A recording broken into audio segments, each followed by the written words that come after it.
नाम महिमा के बाद गोस्वामी तुलसीदास जी महाराज ने सगुण और निर्गुण ब्रह्म की आराधना, उनकी वंदना की, उनकी स्तुति की। सगुण और निर्गुण में ज्यादा अंतर नहीं है। निर्गुण क्या है तो कहा निर्गुण ब्रह्म वो है जिसे हम देख नहीं सकते, उस ब्रह्म का हम अनुभव कर सकते हैं। निर्गुण ब्रह्म दिखाई नहीं देता, निर्गुण ब्रह्म को हम देख नहीं सकते, ना उसको छू सकते हैं। बस केवल उसको, उसका साक्षात्कार अगर करना है तो हम अनुभव से कर सकते हैं, उस ब्रह्म का अनुभव किया। और वही निर्गुण ब्रह्म अपने भक्तों के कल्याणार्थ, अपने भक्तों का कल्याण करने के लिए सगुण रूप में महाराज प्रकट होता है। जैसे आपने देखा होगा जो विद्युत होता है ना, जो बिजली होती है ना, जब बिजली को चालू किया जाता है, लाइट को चालू किया जाता है, तो सबसे पहले करंट कहाँ आता है? तार में, ठीक है ना। लेकिन दिखाई तो नहीं देता, दिखाई तो नहीं देता। लेकिन जो तार को पकड़ ले महाराज, फिर उसको अनुभव हो जाता है ना। लेकिन उसी के द्वारा जब उसमें बल्ब लगाया जाए और बल्ब लगाने के बाद जब उसको चालू किया जाता है तो वो बिजली के रूप में प्रकाशित होता है।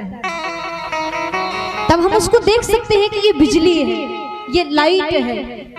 ठीक इसी प्रकार परब्रह्म परमात्मा जो है, जो निर्गुण ब्रह्म है, वो हम सब जीवों के अंदर विद्यमान है, विराजमान है, लेकिन हम उसको देख नहीं सकते, केवल उसका अनुभव कर सकते हैं। और वही परब्रह्म परमात्मा जब राम कृष्ण के रूप में अवतरित होकर के पृथ्वी पर आते हैं, तब हम उनका दर्शन भी कर लेते हैं, उनको देख भी लेते हैं कि ये परब्रह्म हमारा परमात्मा है, ये भगवान है। और महाराज इसीलिए भगवान ने सोचा कि जीव मुझ तक पहुंचने का प्रयास करेंगे, लेकिन जब तक मुझे देखेंगे नहीं तब तक ये मेरी भक्ति कैसे करेंगे, ये मुझसे प्रेम कैसे करेंगे। क्योंकि जब तक स्वरूप ना देखा जाए तो कैसे प्रेम करें हम प्रभु से। भाई अगर भगवान में अपना चित्त हमें अपना लगाना है तो हमें ये भी देखना है कि भगवान कैसा है, भगवान का स्वरूप कैसा है, भगवान का मुख कैसा है।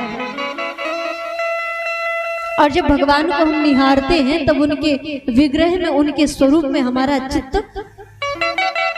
एकाग्र होता है। और जब तक भगवान को देखा ही नहीं है महाराज, तो फिर कैसे उनमें अपना मन लगाए। तो भगवान ने सोचा जीव अगर मुझे पाना चाहेगा तो निर्गुण ब्रह्म की आराधना कैसे करेगा। जो भोले भाले जीव हैं उन्हें तो भाई राम कृष्ण ही चाहिए।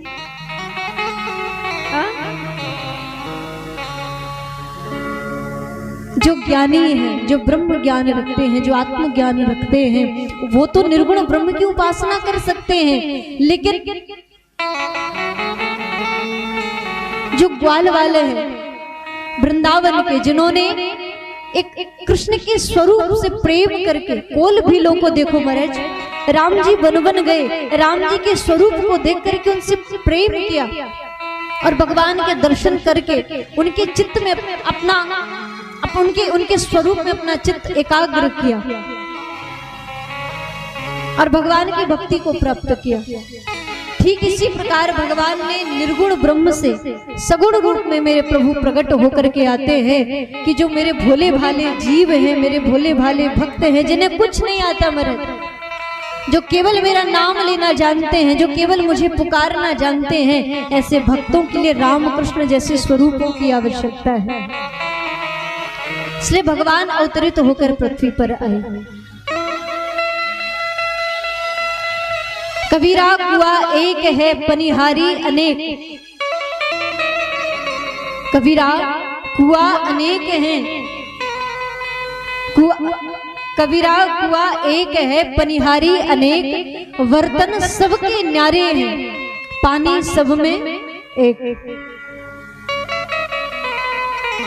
संसार में कितने जीव है महाराज, कितने मनुष्य हैं,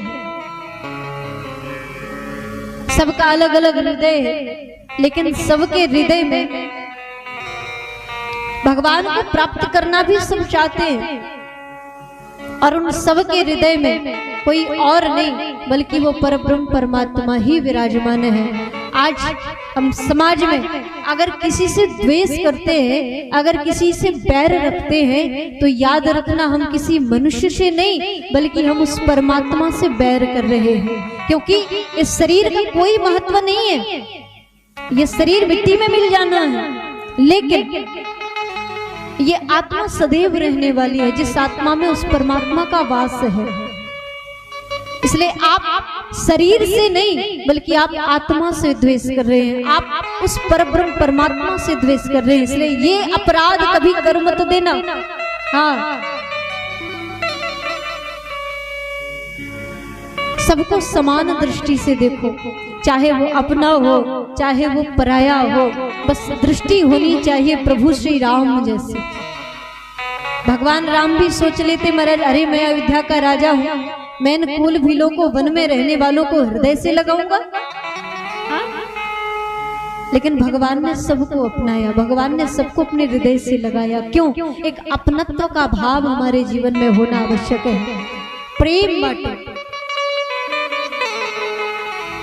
संसार में दया दिखाओ, परोपकार करो, ये सबसे बड़ी भक्ति है भगवान की, सबसे बड़ी सेवा है। अगर आपने संसार में रह करके जीवों से प्रेम करके, इन पर दया दिखा करके आपने वसुदेव कुटुंब अर्थात ये सब मेरा परिवार है, ये भावना अगर हमारे जीवन में आ गई तो निश्चित ही हम एक सच्चे मानव हम बन सकते हैं। और हमारे संत, हमारे सदग्रंथ सदैव हमें ये शिक्षा देते रहते हैं कि संसार में कोई भी हो, गरीब हो, दीनहीन हो, हमसे बड़ा हो, सबका सम्मान करो, सबको अपना मानो।